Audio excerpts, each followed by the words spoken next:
Hello దోస్తులు ఎట్లున్నారు మస్తున్నారులే। ఈ వీడియో వచ్చేసి సాటర్డే రోజు వీడియో అండి। ఇంకా సాటర్డే రోజు నేను కాకరకాయ ఫ్రై అయితే చేశానండి। కాకరకాయ ఫ్రై ఏ విధంగా చేయాలో ఇప్పుడు మీకు చూపించబోతున్నాను, చూసేయండి। చాలా టేస్ట్గా ఉంటుంది ఇది। రైస్లో కానీ చపాతీలో కానీ రొట్టెల్లో కానీ ఎందులో అయినా చాలా బాగుంటుందండి। హెల్త్ కూడా చాలా మంచిది। నాకైతే కాకరకాయతో ఎలా చేసినా ఇష్టం అండి, చాలా ఇష్టంగా తింటాను నేనైతే। ఇంకా లేట్ చేయకుండా ప్రాసెస్ అయితే చూసేద్దాము। ముందుగా కాకరకాయలని బాగా క్లీన్ చేసుకోవాలి। వాటర్లో క్లీన్ చేసిన తర్వాత రెండు సైడ్లు కట్ చేసుకున్న తర్వాత వీడియోలో చూపిస్తున్నట్లుగా తురుముకోవాలండి। అన్ని కాకరకాయలని ఇదే విధంగా తురుము పెట్టుకోవాలి। ఇలా తురిమిన కాకరకాయలని ఒక గిన్నెలోకి అయితే తీసి పెట్టుకోవాలి। ఇలా తీసుకున్న తురుమును ఇందులో కొద్దిగా పసుపు ఉప్పు వేసి బాగా కలుపుకొని మూత పెట్టి ఒక 10 నిమిషాలు అయితే పక్కకు పెట్టుకోవాలి। అలా పెట్టడం వల్ల ఇందులో వాటర్ అయితే ఊరుతుంది।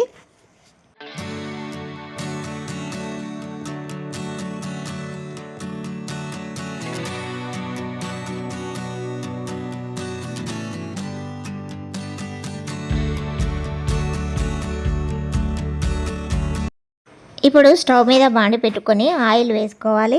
ఇలా ఆయిల్ కాయిన తర్వాత ముందుగానే కలిపి పెట్టుకున్న కాకరకాయలని కొద్దిగా చేతిలో ఇలా తీసుకొని బాగా ప్రెస్ చేయాలి। ఇందులో ఉన్న వాటర్ అయితే బయటకు వచ్చేస్తుంది।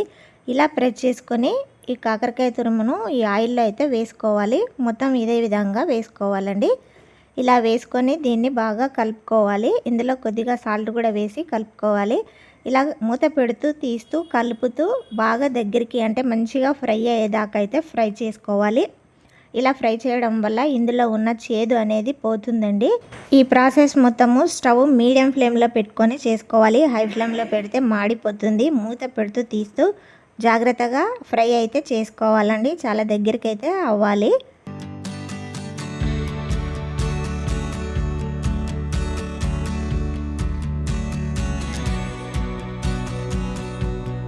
ఇందులో కొద్దిగా బెల్లం కూడా వేసాను, బెల్లం వేసిన వీడియో స్కిప్ అయిపోయింది। బెల్లం వేసి బాగా కలుపుకొని మూత పెడుతూ తీస్తూ ఇలా ఫ్రై చేసుకోవాలి। చూసారు కదా, ఈ విధంగా అయితే ఫ్రై అయిపోవాలి। ఇలా ఫ్రై అయిన తర్వాత ఇప్పుడు ఇందులో రెడ్ చిల్లీ పౌడర్ అయితే వేసుకోవాలి। స్పైసీకి తగినంత రెడ్ చిల్లీ పౌడర్ వేసుకొని బాగా కలుపుకోవాలి। ఇలా కలిపిన తర్వాత దీనిపైన మూత పెట్టి ఒక 2 నిమిషాలు అయితే మగ్గించుకోవాలి। ఇలా మగ్గించుకోవడం వల్ల రెడ్ చిల్లీ పౌడర్ అనేది పచ్చి స్మెల్ రాకుండా ఉంటుందండి। ఆ తర్వాత మూత తీసి ఇందులో కొద్దిగా అల్లం వెల్లుల్లి పేస్ట్ యాడ్ చేసి బాగా కలుపుకోవాలి। 1 నిమిషం పాటు ఫ్రై చేసుకోవాలి। అల్లం వెల్లుల్లి పేస్ట్ పచ్చి స్మెల్ పోయేదాకా ఫ్రై చేయాలి। ఇలా ఫ్రై చేసిన తర్వాత మూత పెట్టి 1 నిమిషం పాటు ఉంచిన తర్వాత మూత తీసేసి దీన్ని మరొకసారి అయితే కలుపుకోవాలి। ఇలా కలిపిన తర్వాత ఇప్పుడు ఫైనల్గా ఇందులో ధనియా పౌడర్ అయితే యాడ్ చేసుకోవాలి। ఇది వేసి బాగా మిక్స్ చేసుకుంటే కాకరకాయ ఫ్రై అయితే రెడీ అయిపోయిందండి। చాలా బాగుంటుంది టేస్ట్, ఇందులో చేదు అనేది ఉండదు। ఒకసారి మీరు ట్రై చేయండి। ఇలా కలిపిన తర్వాత దీనిపైన మూత పెట్టేసుకొని స్టవ్ ఆఫ్ చేసుకుంటే కాకరకాయ ఫ్రై అయితే రెడీ అయిపోయిందండి। ఇంకా నేనైతే తినేస్తున్నాను, అస్సలు ఆగలేకపోతున్నాను। వేడివేడి అన్నం కాకరకాయ ఫ్రై అద్దరిపోతుంది। నేను రైస్లోనే కాకుండా చపాతీ రొట్టె ఎందులో అయినా చాలా ఇష్టంతో తింటానండి। మీరు కూడా ఇలా చేసుకొని తినేయండి, సూపర్గా ఉందని మీరే చెప్తారు। నా వీడియో నచ్చితే ఒక లైక్ కొట్టి షేర్ చేసి సబ్స్క్రైబ్ చేసుకోండి। నెక్స్ట్ వీడియోలో మళ్ళీ కలుద్దాం। Thank you for watching, bye bye.